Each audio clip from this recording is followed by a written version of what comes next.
All right, we are live. Welcome, everybody. This is Chris Jones. I'm with University of Arizona Cooperative Extension, and here we are again for our weekly Garden and Country Extension webinar. I'm very happy today to have Jan Groth with us, and she's going to talk on Container Gardening 2. We had Bill Cook a couple weeks ago give a presentation, very popular, and so she and Bill have given this presentation together, and so she has more to share. Just a little bit about these presentations. This is a weekly Zoom webinar, 60 minutes or less. I do them Thursdays at 11 in Arizona. Features a variety of horticulture and natural resource topics relevant to the environmental conditions and residential concerns of Gila County and anybody else that finds this of interest. And a recording of this presentation will be posted at this website, extension.arizona.edu/Gila. You'll find it under Garden and Country. And the University of Arizona is an equal opportunity affirmative action institution. Here's our agenda for the day. We've had some time for login. Thank you for everybody for coming on. We've got 35 participants at present. I'm your moderator.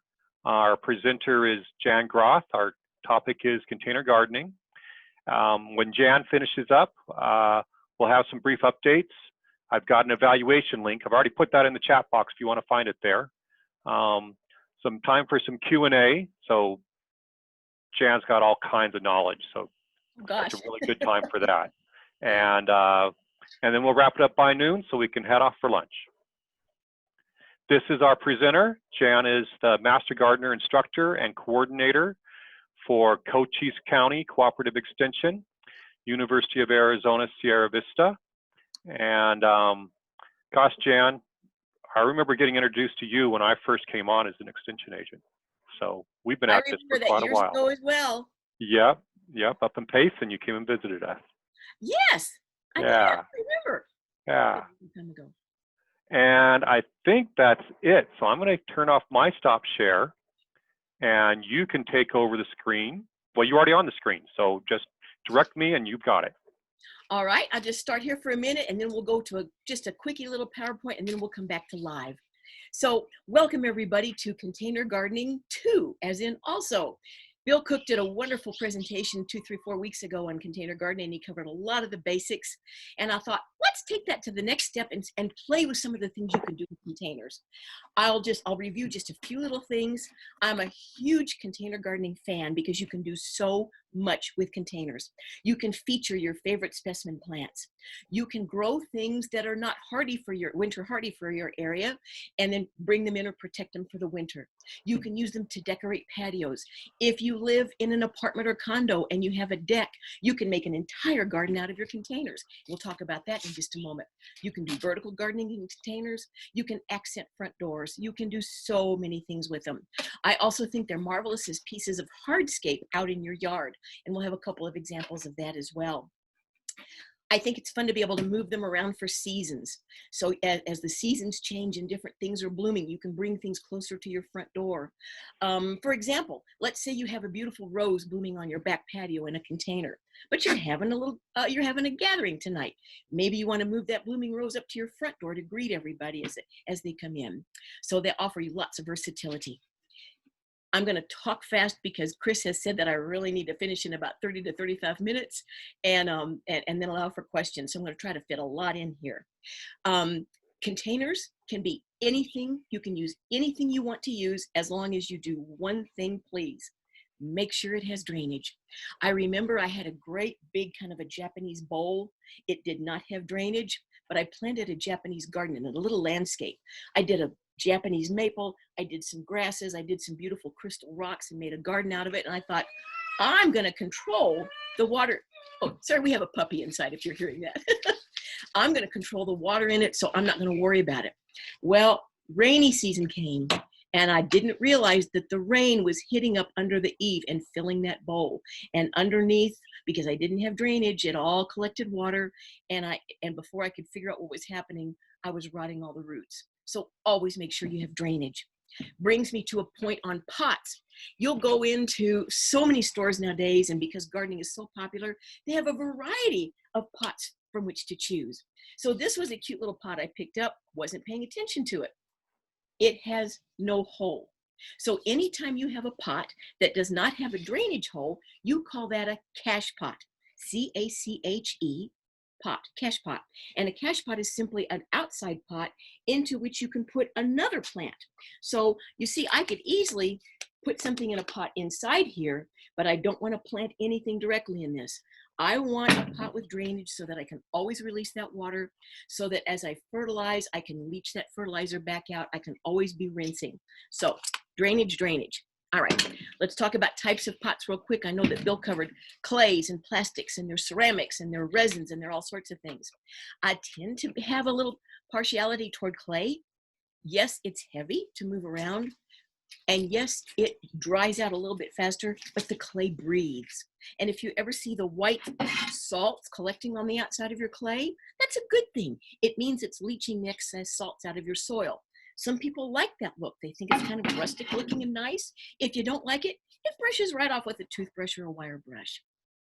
But I like the fact that it exchanges air. It kind of contributes to the breathing organism of the whole plant. But there's so many beautiful ceramics nowadays. The plastics are nice because they're lighter to handle. The reason I'm not love plastics all the time is because they don't breathe. And number two, we live in Arizona. We are famous for our winds, and the plastics are so much lighter that they will blow over in a windstorm if you're not careful. When you're buying clays, there are a variety of different clays. You'll find, like, this is your basic standard pot. It's nice and smooth. This is Italian clay. Italian clay has less sand in it. Some people don't think it has as much personality versus a Mexican clay pot that has all the designs in it.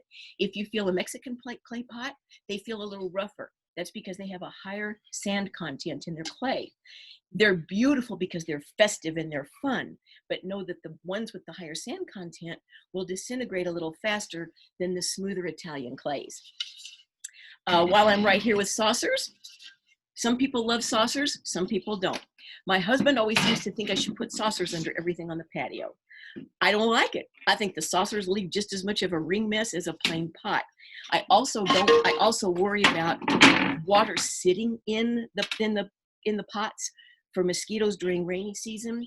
I also worry about if the water sits and it collects toxicity or junk, the pot will absorb that water back up. But if you do use, there are times to use saucers. And so I say, use one that fits. So I'll give you an example. And Chris, if you ever see me and I'm not quite in the screen, let me know, please. So if I were to choose this pot, I'm using a little lightweight so I can handle it on screen. And I were to choose this saucer, it fits okay, but you see, it's like its shoes are almost too tight. It looks just like it's crowded and hurting. So if I'll choose a saucer, but if I go one that's real big, then it looks like it's lost in the saucer. But if I can get a saucer that fits with the size and is proportional, then it looks nice. It makes a nice set, and your eye is not drawn to the fact that the saucer is not quite right. The other little hint is, if let's say you're having company, you're out on your porch, you've got all your pots. Can you see this? If you look at this and this pot is a little off center, it makes it look messy. It's a subconscious thing. If you'll just make sure that your pots are always centered, it always looks nice and neat and cared for. Just a little, one of my little pet peeves there. All right, let's talk about soil real quickly. That's one place, please don't skimp. I know there are so many ways in gardening to save money nowadays, and we're all spending money in gardening because we're doing it so much, which is, on a side note, we could do an hour talk on why gardening is so healthy for you, for your body and your mind and your spirit, etc. But the soil in your pots, that's one place, don't try to save money. Buy a good soil product. Many times you can find inexpensive bags at some of the big box stores, you know, like a cubic foot for $2 or $1.50. But if you'll peek inside, you'll find that those soils many times are quite barky. You don't want the ones with the bigger chunks, the bigger barky chunks. Two reasons. Number one, because the barky material doesn't hold the water, so you're constantly watering. And when you constantly water, what are you doing? You're flushing the nutrients out constantly as well. Then you got to fertilize more often. And we will come back to fertilizers in just a moment. The other thing about bigger chunks, you always have microorganisms in your soil media. Those microorganisms are always busy decomposing organic material. If the soil is already nice and decomposed and it's not big chunks, the organisms are going to live in there and do all the things they're supposed to do. But if you add product with big chunks in it, the organisms see those big chunks and go, uh-oh, I got to go to work on that because my job is to break all that down. So then they go to work on trying to decompose the bigger chunks in the soil. They need food for their process just like we do. What's one of their primary food sources? Nitrogen. That's their fuel. So then they'll start using up the nitrogen in your soil, not because they're bad guys, but because they're doing the work they think they're supposed to do. So then they'll take the nitrogen from your soil, thereby making it more unavailable for your plants, which means you've got to go back and add more nitrogen. So again, get a good product, get a good brand name of potting soil. And there are lots of good ones out there. Don't use soil from your yard. I think Bill mentioned that as well. I know it's very tempting because you don't have to go buy anything. It's handy. But have you ever noticed if you just dig up your soil from your yard and you put it in a pot and you add water and it dries, what do you have? An adobe brick. You don't want that in your pot. Our yard soil is way too dense. It won't let those fine little roots of the new little plants you're putting in, it won't let them move around, and it also won't drain well. It's just going to set you up for failure. And if you're going to go to all this effort, set yourself up for success and reward. I think Bill mentioned this also. When you go to start potting, always pre-wet your soil. If that's one tip you take away today, pre-wet your soil before you start using it. So let's see. Well, I'm going to wait for my assistant to come out here and put a pot up here. She'll be out here in just a minute. If any of my students are on today, we had a Master Gardener class yesterday, and we talked about Martha Stewart's. Anybody see Martha Stewart's new series that she started on HGTV a couple of Fridays ago? I've always admired her. I've learned so much from her. I mean, she's one of my heroes. I think she's just cool. All of her curtness and everything, I love it. But she had a little segment with Snoop Dogg, who's a good friend of hers. And Snoop Dogg had a little tomato plant. And he said, Martha, I want to plant this tomato plant. And he held up a little pot and he said, can I put this tomato plant in this little pot? And she said, sure. And then she said, fill that soil up to the top, Snoop Dogg, and you've got yourself a good tomato. And I thought, he didn't plant the pot right. He didn't get a big enough pot. He didn't cover the hole in the bottom. And now she's telling him to fill the pot to the top. Don't ever fill your pot to the top with soil, because you've got to have a good at least inch margin there, 1.5 inch margin, so that when you water, the water can go in and then it has time to sit and then penetrate, saturate slowly by itself. If you fill that top to the pot with soil, every time you water, you're going to splash soil back out, and you're never going to get water into that pot correctly. And when you water, make sure you water thoroughly. I think that's one of the biggest mistakes people make when they move to Arizona is they water. Whether you're watering in your garden, a landscape plant, or in a pot, they'll go around in just a little bit of water. When you water, the key is to water thoroughly so that you know you've watered the entire root ball, and then you can water a little less often. If you only go around and give your plants a little bit of water, it's like if you go out and you're really thirsty and you come in and I offer you a 1/4 cup of water, you're going to gulp that down, but it's not near the volume to hydrate your whole body, and you're going to need water right away again. You also haven't hydrated all of your cells. In plants, it's the same way. Give them a full drink. It's like if you can take a full drink of water yourself, you've hydrated everything and you can go a while. Same with your plants. And if you only water enough to fill to saturate the top 2-3 inches, think of all the poor roots at the bottom that haven't gotten their drink as well. Okay. So pre-wetting. Just a second, I'm going to get my assistant. Hey, Callie. Callie. Here, just help me put this on. They're waiting for me. No, you're good. I just want to put it right here on the table. Just put it in the center. I'm coming.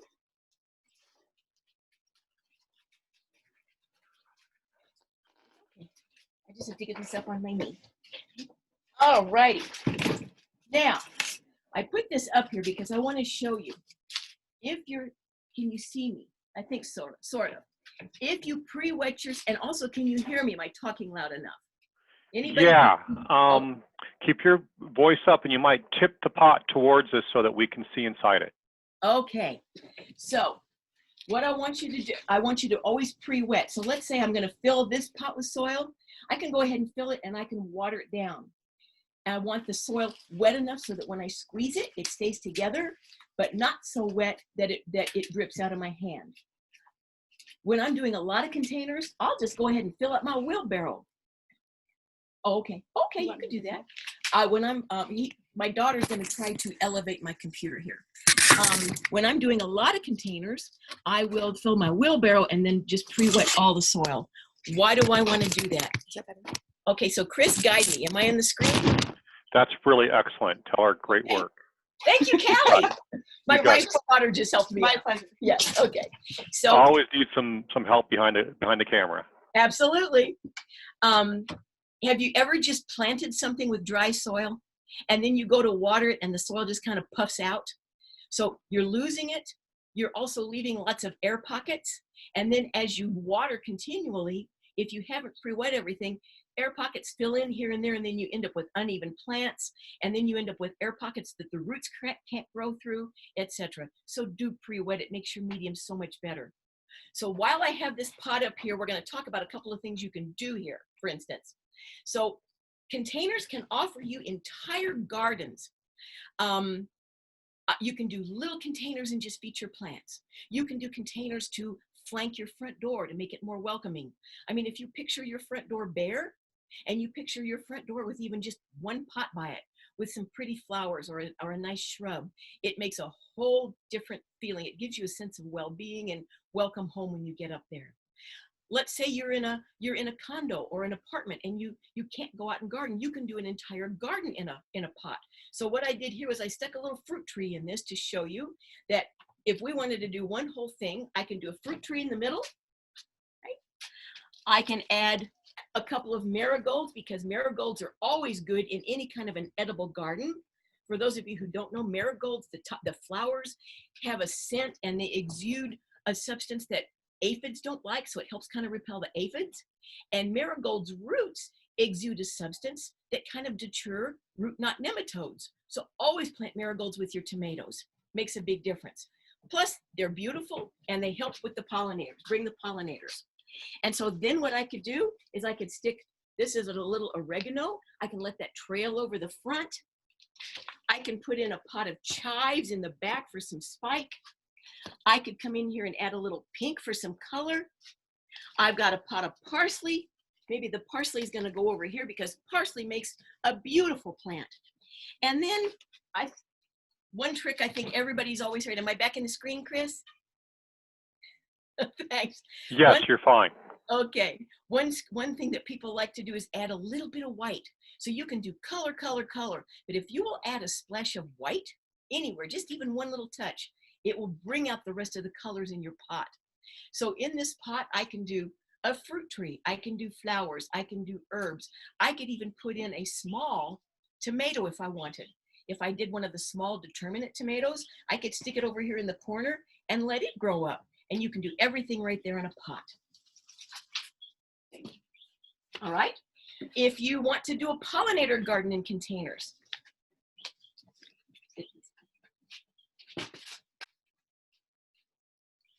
actually, if I had my assistant, I would remove this pot. So I'm going to do it myself. Hang on.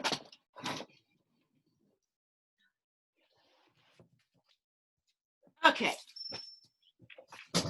There we go. All right, let's say I wanted to do a little pollinator corridor garden. Being a pollinator corridor is so important nowadays to support the bees and the hummingbirds and the butterflies, and it doesn't take much. If you put even 1 or 2 pots of pollinator plants out, you can consider yourself a certified pollinator corridor. So let's say I've got one little pot here. This is a darling little plant called Lavender Spice. Some people call it Mexican oregano, but many things can be Mexican oregano. So this is Lavender Spice. This is Chrysectinia mexicana, the little spike flowers. I picked this up at our local ACE today. For those of you who are on from anywhere around Cochise County, this is a beautiful little plant. So you could do this. You could have a series of, where's my plant? Where did they go? Okay. Anyway, this would be an example of why you might want to do a container. This is a little plant called Bat-Face Kufia. And it is not hardy in our area, and I'm sure not hardy in Globe. But how much fun to be able to have a little plant like this. I don't know if you can see. Am I up there? Their little faces look like bat faces. And they're a great pollinator plant. So you could do this in a pot and then bring it in for the winter, cut it back and bring it back again for the springtime. I always love Salvia Gregii. If I could only have one plant, it would be Salvia Gregii. Gregii comes in a number of colors. Common name autumn sage or red sage or red salvia, but it comes in hot pinks, it comes in reds, it comes in purples, it comes in whites. But I love this. To me, it's my primary pollinator plant at home and also over in our discovery gardens at the university. It starts blooming early. Ours even here, even though we're cold, we sit about 4,600 feet. It starts blooming early, say the end of March, and it blooms clear through to the frost. A little bit of deadheading every now and then. They're great plants. I love the hot pink. My favorite red is one called Furman's Red. I believe it blooms really, really profusely. There's only one color I stay away from, and it's called cherry red. And the cherry red tends to get kind of leggy on me. I've planted them 2 or 3 times, so they do the same thing over and over. But all the other Salvia Gregii are marvelous. So can you imagine this in a pot, this in a pot, purple in a pot? You've got a little series of 3 pots, and you've got yourself a pollinator corridor. Okay, so before you plant, cover the hole in the bottom. There are a number of ways you can do that. I've got a little piece of landscape fabric I've cut. When we change out our screens, like new screen doors in the summertime, I'll have Ace save our old screen for us, and I just cut up pieces of screen. If you don't have old screen, you can buy a sheet of screen for next to nothing at the hardware store. Screen does well, landscape fabric, a coffee filter, an old piece of pantyhose. You could even just, and if you don't have any of that around, grab a rock that fits the hole and put it there.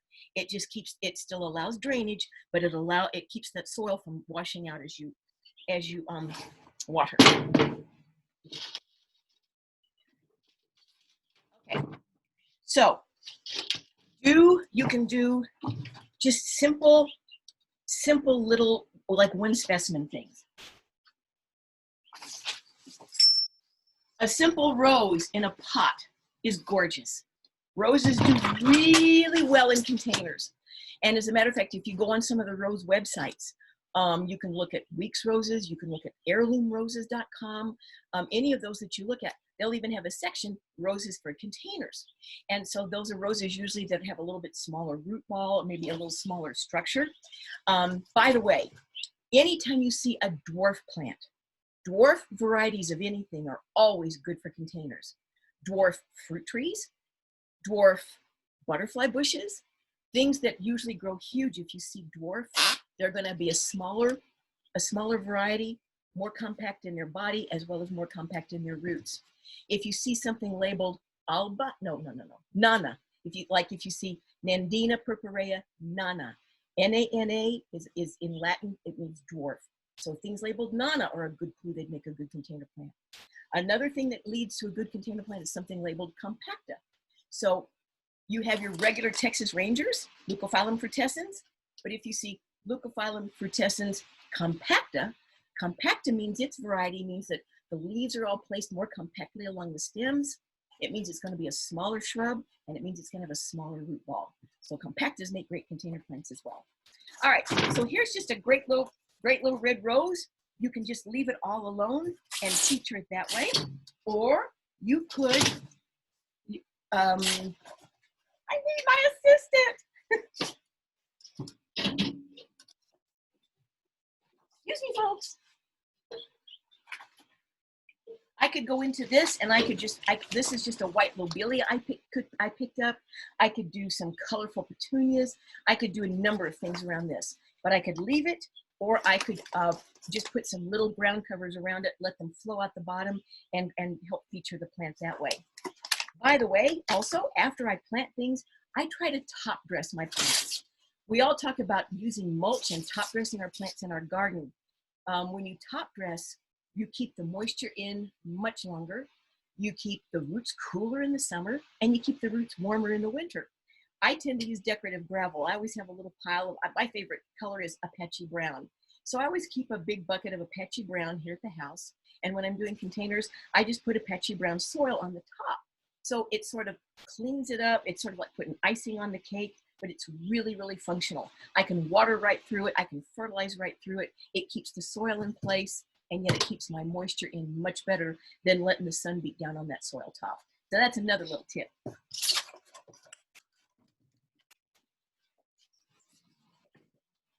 All right, you could do succulents.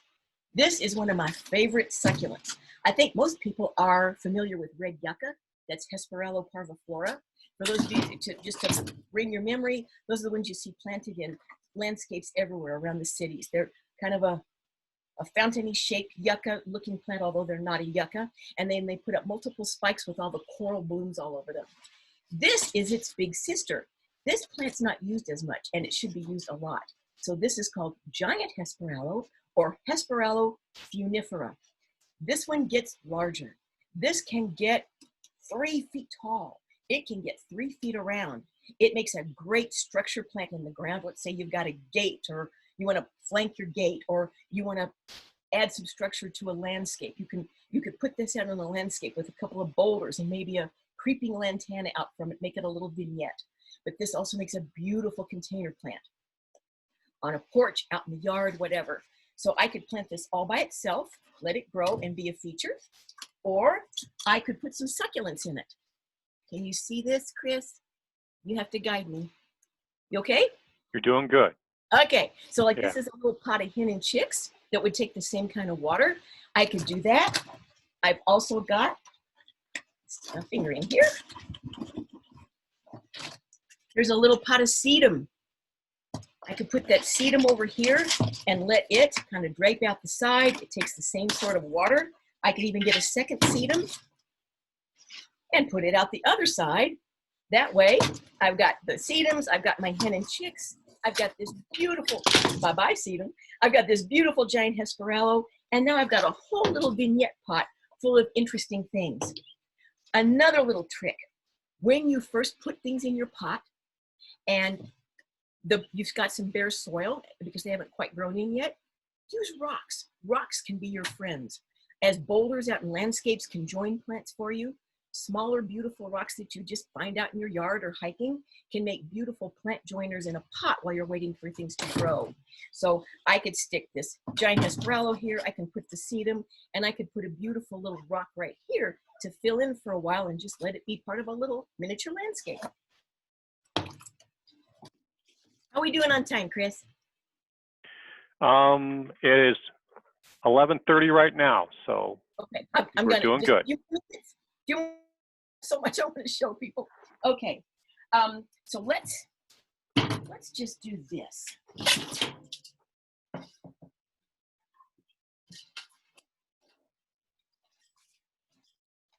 One of the things that you can do is just, okay, so you could do a flip. I tend to love bougainvillea. This is another example.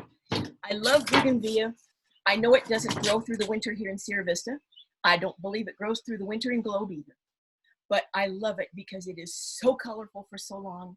It adds to festivity. I think it's a very happy plant. So you can do one of two things. I buy them and just treat them as annuals. I figure what I spend on coffee in a day or two buys a bougainvillea for the whole season. Treat it as an annual. Or you can grow it in a container, and then you can simply bring it in for the winter. Put it in your garage, put it up close to the house where you get some extra warmth.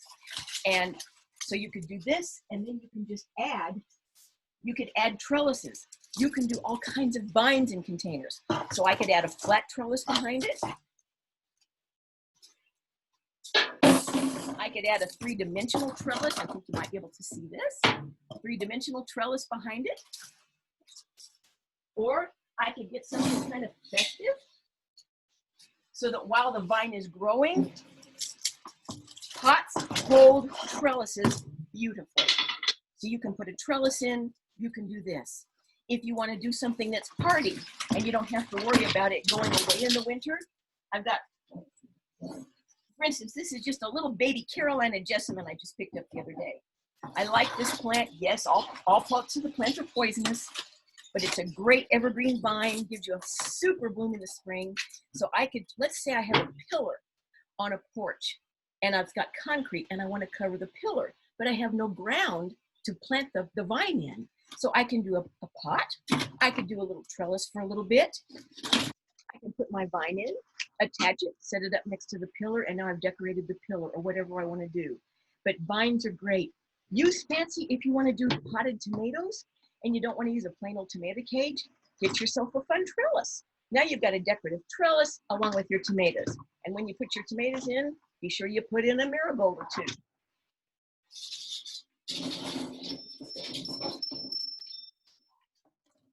Okay, once you've got your plants going, just stick this back in here for a minute.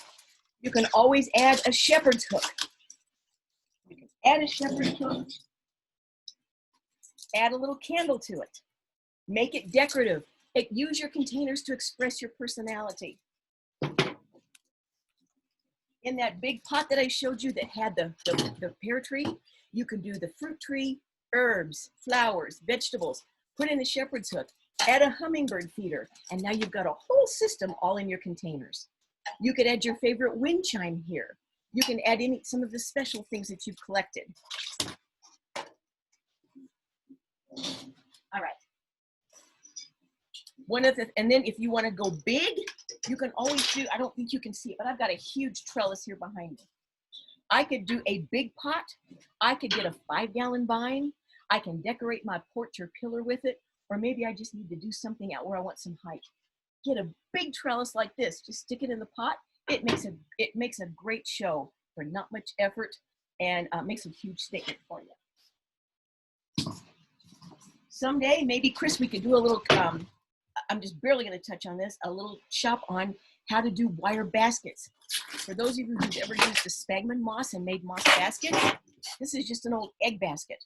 If you get sphagnum moss and you wet it, not peat moss, sphagnum moss, and not Spanish moss, it has to be sphagnum moss.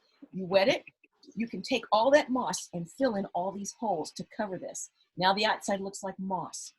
Then you can start filling with soil, and you can take little flowers that get your little 6-packs, and you can poke them in the holes and plant up. And the whole outside can then become an entire flower-filled moss basket. Really fun things to do.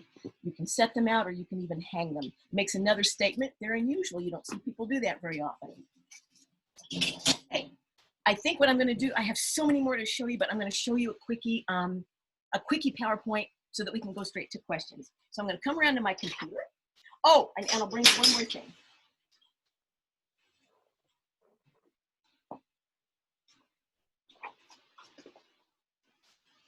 Okay.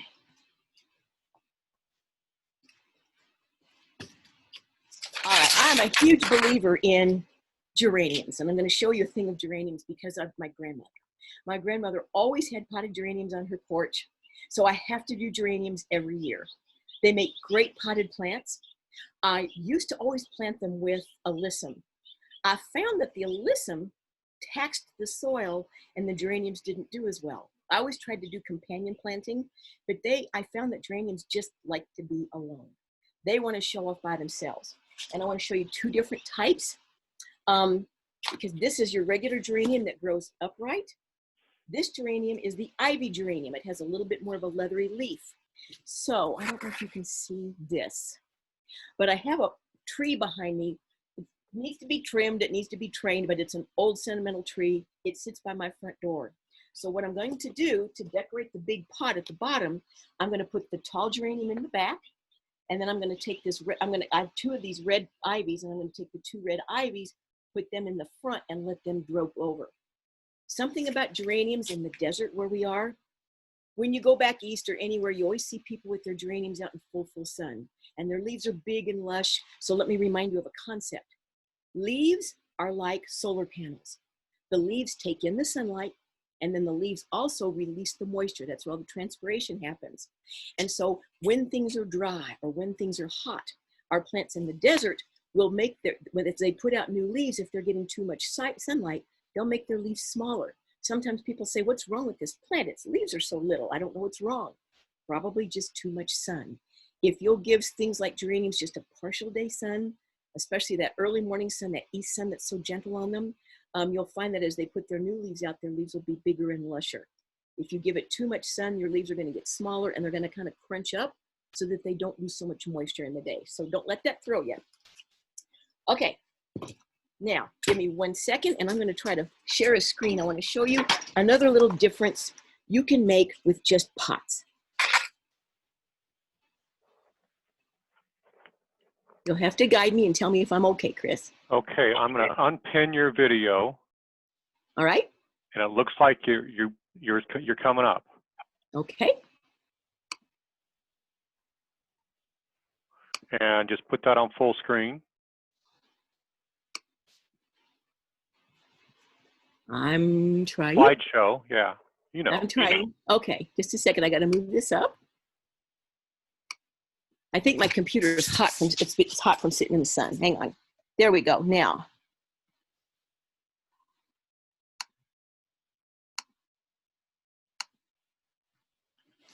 It's thinking. There we go. Now, just a minute. Okay. So this is just one little example of how you can make a difference with pots. These are just bare steps, obviously. Pretty, nice, clean. But if I want to honor my grandmother, I'm going to do geraniums on those pots. Those little clay pots are your ones called standard. Those are probably the least expensive pots you can buy. They're a classic. They show off a geranium or any kind of a flower. They would show off agaves. You could do a series of agaves and they wouldn't take any maintenance. They would take almost no water. You could do anything. But look at the difference it makes in welcoming up those steps. Then I wanted to add lighting. I don't have electricity right there, but what a simple way to add lighting. Those are very inexpensive solar lights. Just plunk those solar lights in your pots. You could use pots to light a walkway or light maybe a back door that you're coming in and out of or anything, but use your pots to support structures that you might want. Here's just an example. This is not my house, but I just found this picture because it's classic. It's about flanking a front door to say welcome home. I love this concept of just basic clay pots. What they have in there are 2 evergreen shrubs. The picture was a little fuzzy. It was off of Pinterest, and I can't tell exactly what those are, but the concept is that those shrubs are evergreen. Evergreen meaning they keep their leaves all year. So you could plant evergreen shrub in each pot, and that acts as your anchor. And then around it, you could put seasonal flowers. So in the winter, you could plant in that dirt around that shrub. You could do pansies. You could do snapdragons.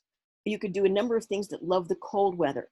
In the summertime, you could flank it, depending on how much sun is there, you could pot that whole thing up with Vinca. You could do petunias. You could do all sorts of things in that. So that's just another idea for what you can do. And then what's nice is then you can change those flowers out for the seasons.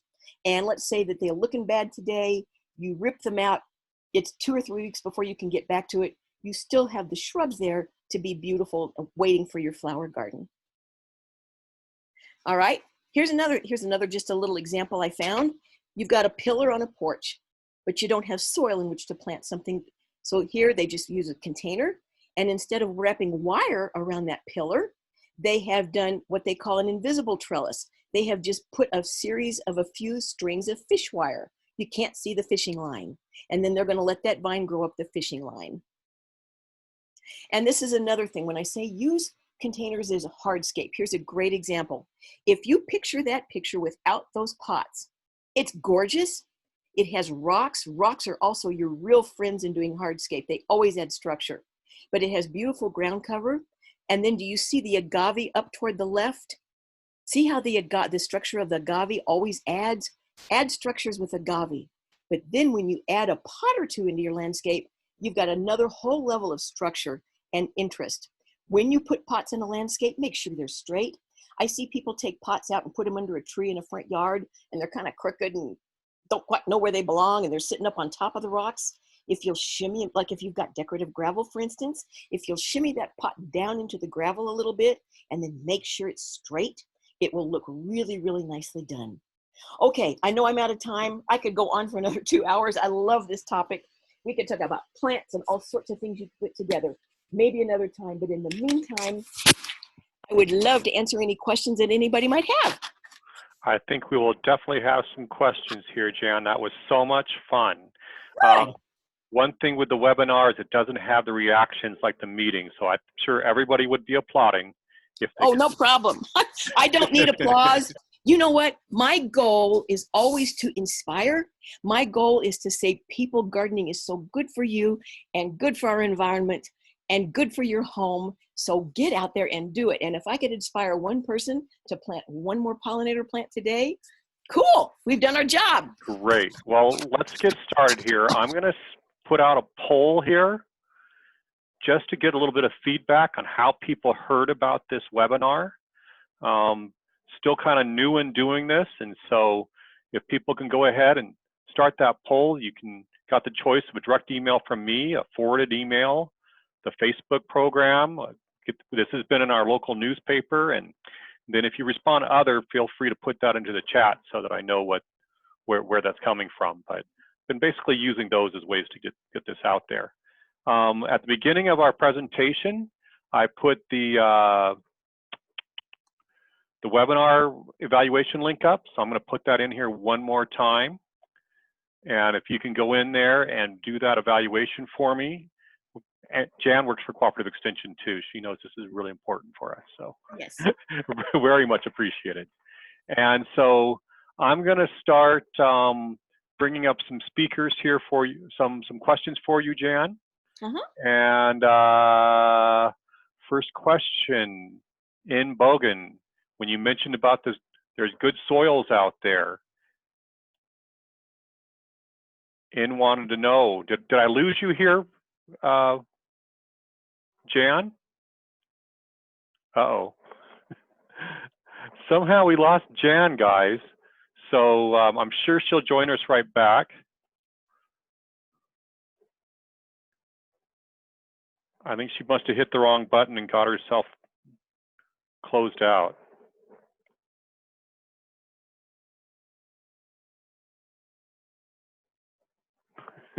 But she was very brave to do this all outdoors for us. Let me see if she's got pushed back into the attendee file if somehow that happened, but I don't think so. No. Okay, so we're going to go ahead and start getting things ready. There's a Q&A also, but I like doing this through here. Matter of fact, I'm just going to put it on pause. Oh, here she comes.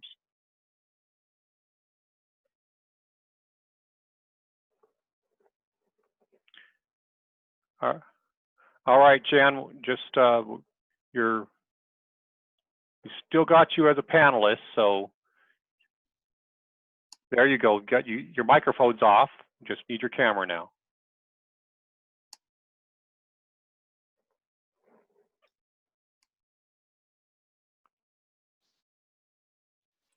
Oh, you're kidding me. Jan, we got you. You're on the volume, so you can answer some questions for us. Go ahead. Okay, so. Oh, you know what it says, Chris? It says I can't start my video because the host stopped it. So I don't know what you can do on your end. No big deal. But anyway, if somebody wants to ask, or if you want to ask, I can certainly talk. Yeah, the first question, is there a soil you can recommend? Well, there are several. Black Gold makes a variety. They make one soil that has like some synthetic fertilizers in it. Oh my gosh, I got to tell you guys about fertilizer, but I'll do that in a minute. That'll be a 30-second thing. But Black Gold also makes an organic fertilizer. It's the one with the black and yellow label, and it's got earthworm castings and all sorts of good stuff in it. So that Miracle Grow makes a soil called Soil for Raised Beds that's organic. Kellogg's makes a pretty good product. Tanks makes a really good product. Tanks you can find at all of the Ace Hardwares. I think they sell to all the Ace in the state. It's kind of an exclusive thing, but they're very good. They're out of Tucson, and they manufacture right there, and they do a good product. The things I'm not wild about, I don't like the ones that have the little pellets of fertilizer in them already. Like, so for instance, Miracle Grow and Stay Green and some of those have the little green fertilizer in them. And that way you can't control your fertilizer. You don't know how much is in there. You don't know when it was added. You don't know how disintegrated it might be when you already purchase it. So I tend to stay away from things that are already fertilized. I like the ones that have the organic stuff, like the earthworm castings, etc. But but not the synthetic ones. That's great. Jan, I don't know how I lost your ability. There you are. Oh, You're back. there we go. Okay, you did something and I did something. It worked. Okay, go ahead. All right. Well, we did something right. So this is good. Okay. So people got the questions coming. So let me All get right. a spot here. You want me to talk about fertilizer while you're looking for the next question? This is yes, important, please guys. Do. It's important because containers, the one way your containers are going to go kind of crummy on you is if you don't keep them fertilized. You know, containers do need a little more water more frequently because they're a system and they're going to dry out more quickly. So do plan on fertilizing a little more frequently. I tend to really like fish emulsion. Yep, it smells like there's a boat that should be going by in a lake, but the smell goes away with it by the end of the day. The organic fertilizers are fine. The water-soluble fertilizers are fine. What I will tell you, though, is that when you fertilize containers, never do more than what the package says. And it's always a good idea to kind of back off. And I'll give you an example. Miracle-Gro. For you Miracle-Gro lovers, if you look at the box, it says, add 1 tablespoon per gallon of water for outdoor plants. Then it says add 1 teaspoon of product for a gallon of plants for your indoor plants. A teaspoon is 1/3 of a tablespoon. That's quite a bit less. But if you make up that, because your pot is outside, if you make up a solution that's 1 tablespoon per gallon, that's way too strong. You pour that fertilizer in, it has no place to go, it has no place to disseminate, and that fertilizer is immediately sitting all over your roots. So always, I think Miracle-Gro should say, if a potted plant, use 1 teaspoon per gallon. So a teaspoon per gallon. You can even back off of that a little bit and do a 1/2 teaspoon per gallon and do it more frequently. But you get the gist there. So make sure you do regular fertilizing, make sure you do lower dilutions of your fertilizer so it's not strong when you add it. Okay. Great. So Becky, I've got you up if you want to unmute and ask your question about fruit trees and pots. And if you don't unmute, I'll ask it for you. What size fruit tree and pot did you use in the demo? In the demo, I used a pear tree just because it was a little rescue tree I had, but it's a semi-dwarf. I think that a regular size fruit tree is too big and needs too much room. It needs the environment of all the microorganisms of the soil. But semi-dwarf fruit trees are about 60 to 75% the size of a regular. They're tall enough to be a nice specimen, but they're short enough, their rootstock allows them to be a smaller tree. I also love dwarf fruit trees. Dwarf peaches, dwarf apricots, dwarf nectarines. You can do those in pots beautifully because those usually only attain a height of 5 feet, maybe 6 at the most. Some of them even in a pot will stay down around 4 feet from you. And the dwarf varieties are highly productive. You'll get beautiful fruit off of dwarf varieties. Okay, great. I've got In Bogan up again for some more questions. And if you're not going to unmute, I'll go ahead and ask. So she or he asked about tanks. I don't know what type of tank she's talking about, but Are you talking about galvanized troughs? Good point. If it's a galvanized, is that what he's asking about, or she? Big deal. I meant to talk about that. Can you hear me? Oh, here she is. Yes. Oh, sorry. So yeah, that is one of my questions, but the other one was the brand of soil that you mentioned after the Miracle-Gro. Okay. So I love Black Gold. Black Gold is a very good product. I like Kellogg's makes a good product. Okay. Tanks makes a good product. The Miracle-Gro organics without the chemicals in them are good. And then let me quickly talk about the galvanized troughs. I meant to put that in my presentation. We did galvanized troughs in the Discovery Gardens when we started our demo gardens about a few years ago. And the first year we made all kinds of mistakes. We did indeed put holes in the bottom. You got to have holes, but we didn't make them big enough. So let me just tell you all the things we did to correct so I save time. The next year we went back and redid several things. We drilled more holes and we drilled them bigger, at least as big around, say, as your thumb. We didn't use a big enough drill bit the first time. And we put them around the periphery as well as several down the middle. The second thing we did is we put just 1 layer of landscape fabric on the bottom to keep the soil from falling out. The next thing we did was we put in a layer of straw. I will tell you that the Pima County Master Gardeners like to tell you about a mistake they made, and I learned highly from it. They had a tank and they filled the bottom about 8 inches tall with crushed up soda cans. Sometimes you see that in hacks to help, they think it helps drainage and they think it helps save space so you don't have to use so much soil. They had a whole failure because when they dug all that out, the soda cans had collected all of this water and soil and muck and had not drained, and it was full of fungus and algae, and so don't do that. So the first year we tried some of that and we didn't like it either. So the next year we used about 8 inches of straw in the bottom just to bring that water down to the drainage holes, and yet it made the tank not quite so heavy. The next thing we did was we bought cooler pads, that you use in your swamp cooler, just down at the hardware store, and we lined the outside because it kept that metal from getting so hot when the sun was beating on the metal. And then the next thing we corrected, the first year we tried half expensive soil and half cheap soil, thinking we could stretch it. The cheap soil we bought was too barky. The water drained too fast. We were watering more often. And again, we started seeing nitrogen depletion as I referred to in the first of the first of our presentation. So use good soil, use the bottom. And the other thing, if anybody else saw that Martha Stewart show the other night, she talked about, she took her planters and she took a bunch of bubble wrap and threw a bunch of bubble wrap in the bottom to try to displace areas so she didn't have to use so much soil. I think that's asking for trouble.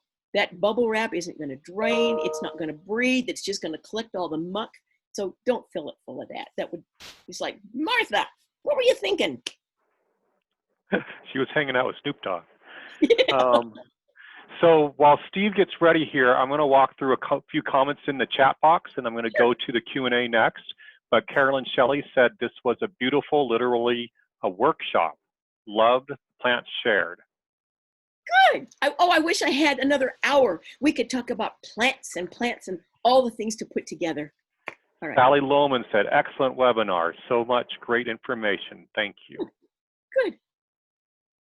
And Steve, who I've got lined up here, said, outstanding job. I would certainly watch more presentations. And Steve's question was, well, Susan says, great program. Okay, he says no mic. So his question is, do you add perlite or peat to your soils?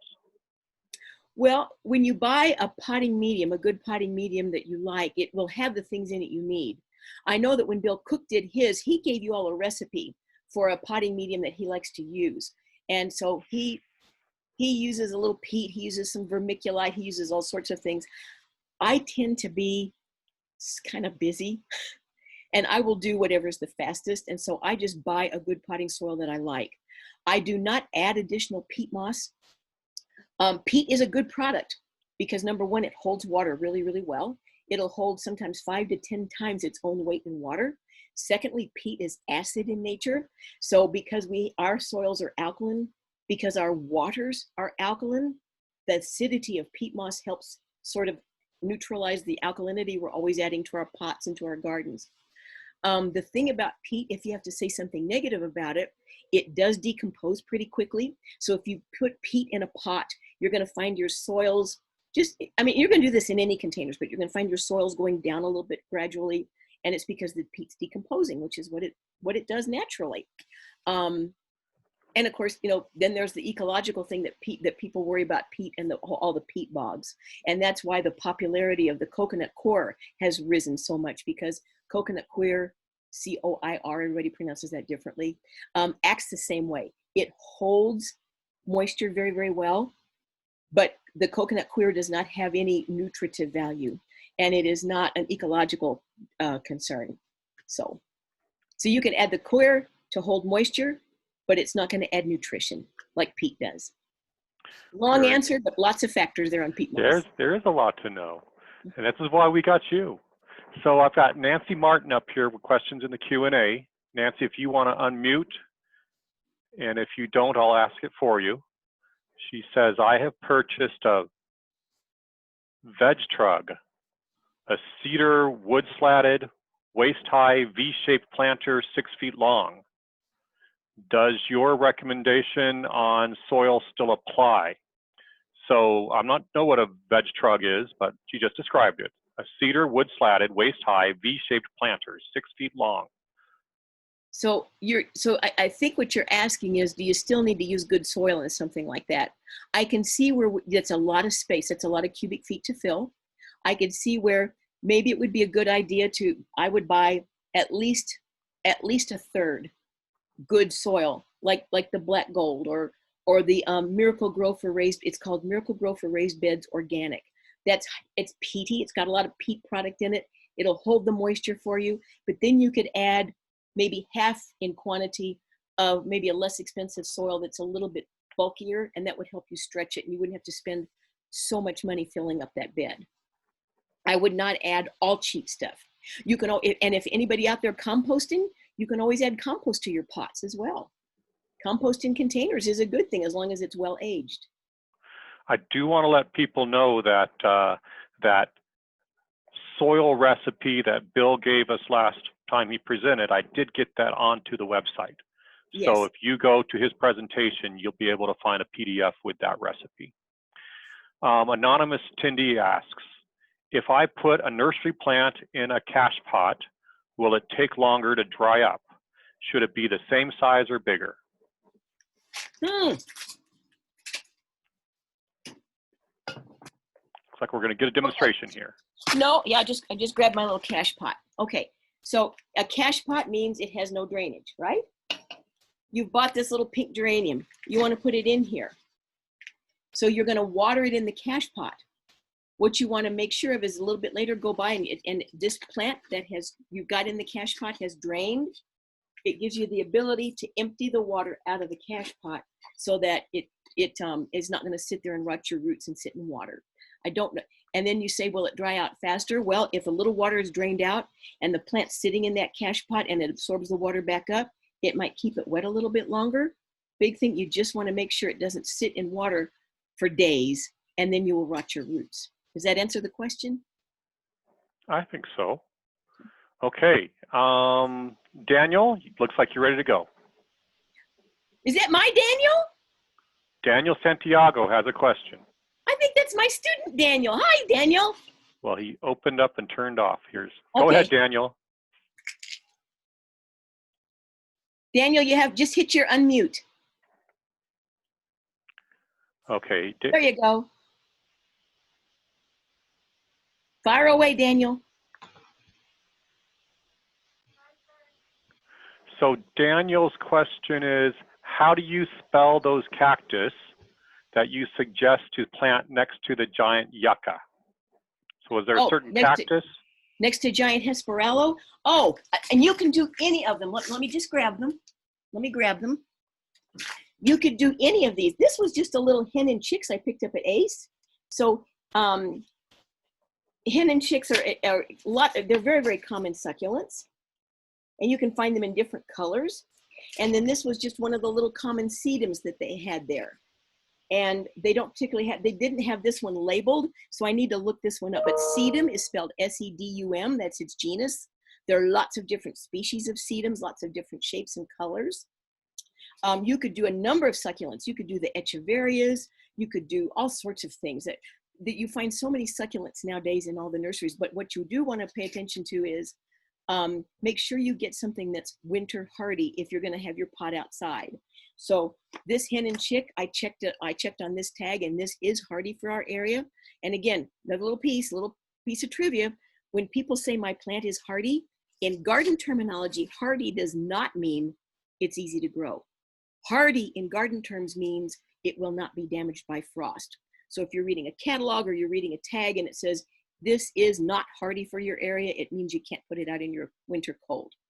And then I also, I checked a little thing on, this sedum is indeed winter hardy too. So you could do a number of things around that giant Hesperalo. You could do a little rainbow cactus, you could stick in a trichocereus, well that might be a little bit big, but they're, look in the succulent areas, look for the hardiness zone, and you're gonna do fine. One great thing about that Hesperalo, super frost hardy. Oh, you can grow those in Flagstaff if you want to. Oh, I bet. bet. So they take a lot of cold. Very yes. easy plant to grow.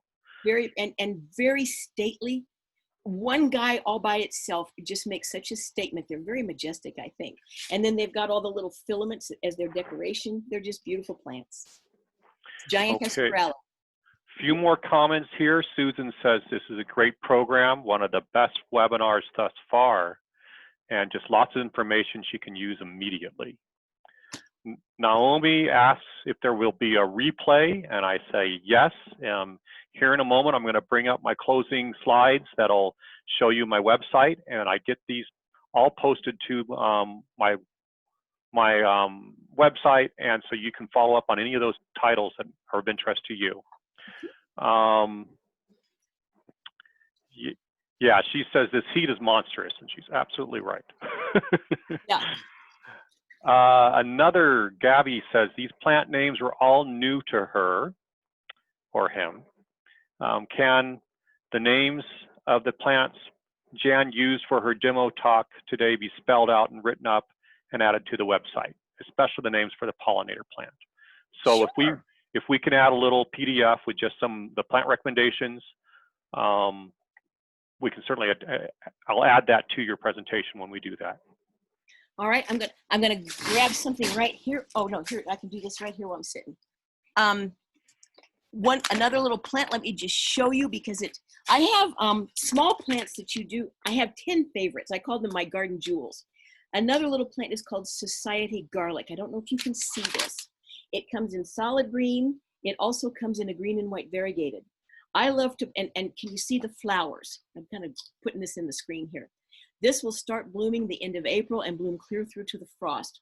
It makes a big grassy clump. It's tough as nails. It does melt down like a frozen lettuce. It melts down in the winter, starts right back up in the fall.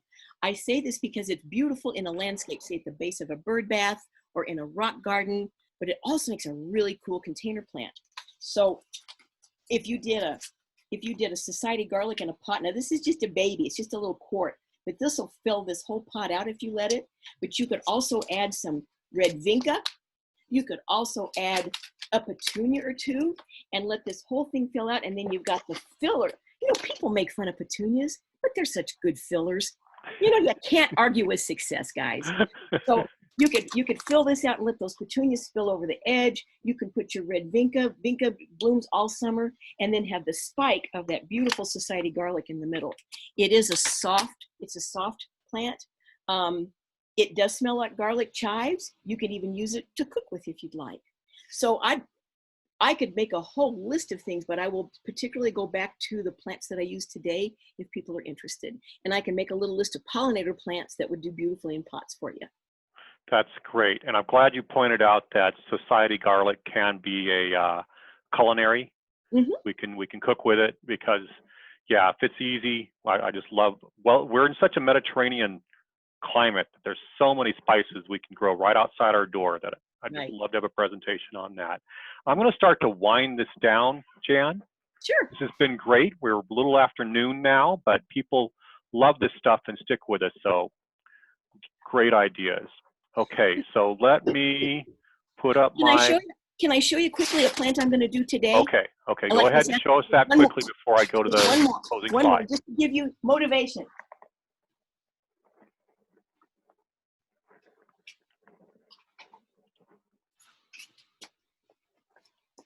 And this could be anything, but there's something about variegated plants that I love, and I don't know if you can see this, but this, I'm kind of sitting back.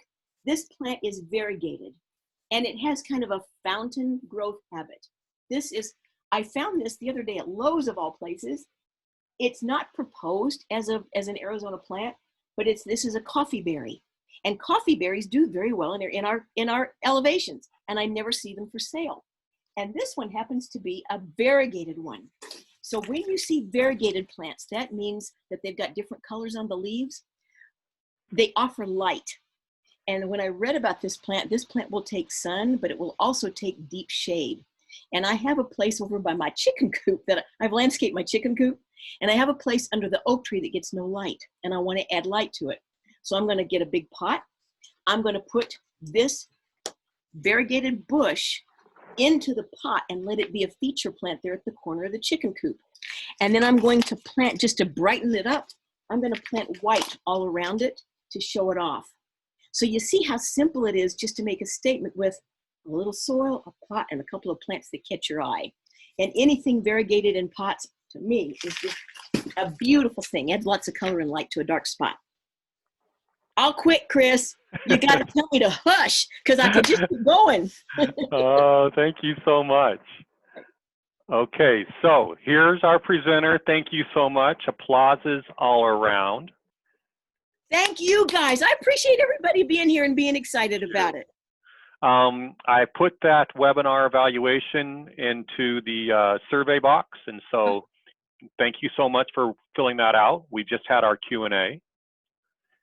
And just a little plug for next week.